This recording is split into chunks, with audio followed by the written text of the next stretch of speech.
പതിറ്റാണ്ടുകൾ പഴക്കമുള്ള പാലം പുനർനിർമ്മിക്കുവാൻ നടപടിയില്ല.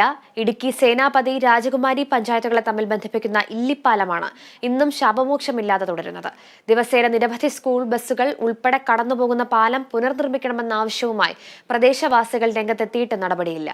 പൊതുമരാമത്ത് വകുപ്പ് റിപ്പോർട്ട് നൽകിയിട്ടും ഭരണാനുമതി ലഭിക്കാത്തതാണ് പ്രതിസന്ധിക്ക് കാരണം. രാജകുമാരി സേനാപതി ഗ്രാമപഞ്ചായത്ത് നിവാസികൾക്ക് ഉടുമ്പൻചോല താലൂക്ക് ഭരണകേന്ദ്രങ്ങളിലേക്ക് എത്തിച്ചേരുവാനുള്ള എളുപ്പമാർഗമാണ് മുരുക്കുംതൊട്ടി, വട്ടപ്പാറ, മേലെച്ചെമ്മണ്ണാർ, ഉടുമ്പൻചോല റോഡ്. ഇരു പഞ്ചായത്തുകളിലെയും പ്രദേശവാസികളുടെ നിരന്തരമായ ആവശ്യത്തെ തുടർന്ന് 2022-23 സാമ്പത്തിക വർഷത്തെ ബഡ്ജറ്റിൽ 10 കോടി രൂപ വകയിരുത്തുകയും പൊതുമരാമത്ത് വകുപ്പ് റോഡിന്റെ നവീകരണ പ്രവർത്തനങ്ങൾ ആരംഭിക്കുകയും ചെയ്തു. എന്നാൽ ഈ റോഡിലെ കാലപ്പഴക്കം ചെന്ന പാലവും കലിങ്കുകളും പുനർനിർമ്മിക്കുവാൻ നടപടിയില്ല. കുടിയേറ്റ കാലത്ത് രാജകുമാരി സേനാപതി പഞ്ചായത്തുകളെ തമ്മിൽ ബന്ധിപ്പിച്ചുകൊണ്ട് പന്നിയാർ പുഴയ്ക്ക് കുറുകെ നിർമ്മിച്ച അപകടാവസ്ഥയിലായ ഇല്ലിപ്പാലം ചപ്പാത്ത് പുനർനിർമ്മിക്കുവാൻ നടപടിയില്ല. ഇരു പഞ്ചായത്തുകളെ തമ്മിൽ ബന്ധിപ്പിക്കുന്ന പ്രധാന പാതയായി മാറിയ ഇതുവഴി നിരവധി വാഹനങ്ങളും സ്കൂൾ ബസ്സുകളുമാണ് കടന്നുപോകുന്നത്. റോഡിന്റെ നവീകരണ പ്രവർത്തനങ്ങൾ പൂർത്തിയാകുന്നതോടെ വലിയ ഭാരവാഹനങ്ങളുടെ കടന്നുവരവ് വർദ്ധിക്കും. ഇതോടെ കാലപ്പഴക്കം ചെന്ന പാലം പൂർണ്ണമായും അപകടാവസ്ഥയിലാകും. റോഡിന്റെ നവീകരണ പ്രവർത്തനങ്ങൾക്കൊപ്പം പാലവും കാലഹരണപ്പെട്ട കലിങ്കുകളും പുനർനിർമ്മിക്കണമെന്നാണ് പ്രദേശവാസികളുടെ ആവശ്യം.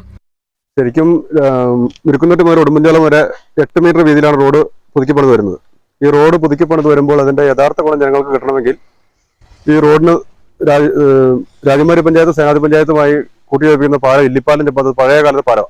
ഈ പാലം ഒരു മഴ പെയ്താൽ കവിഞ്ഞൊഴുകുന്ന പാലം, സൈഡ് വരി ഇല്ലാത്ത പാലം.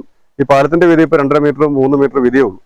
നിരവധി സ്കൂൾ വിദ്യാർത്ഥികളും കോളേജ് വിദ്യാർത്ഥികളും സ്കൂൾ ബസ്സുകളൊക്കെ ദിവസേന പാസ് ചെയ്യുന്ന റോഡായത്.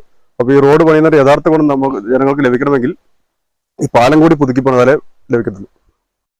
2022 പൊതുമരാമത്ത് വകുപ്പ് പരിശോധന നടത്തി പാലം അപകടാവസ്ഥയിലാണെന്ന് ബോധ്യപ്പെടുകയും പുതിയ പാലം നിർമ്മിക്കാനുള്ള അനുമതി തേടി 2,37 ലക്ഷം രൂപയുടെ പദ്ധതി സമർപ്പിക്കുകയും ചെയ്തിരുന്നു. എന്നാൽ നാളിതുവരെ ഭരണാനുമതി ലഭിക്കാത്തതാണ് പ്രതിസന്ധിക്ക് കാരണം. ജനപ്രതിനിധികളുടെ ഇടപെടലിലൂടെ എത്രയും പെട്ടെന്ന് പുതിയ പാലം ലഭിക്കുമെന്ന പ്രതീക്ഷയിലാണ് ഇരു പഞ്ചായത്തിലെയും ജനങ്ങൾ. Bineesh Antony, Kerala vision news, Idukki.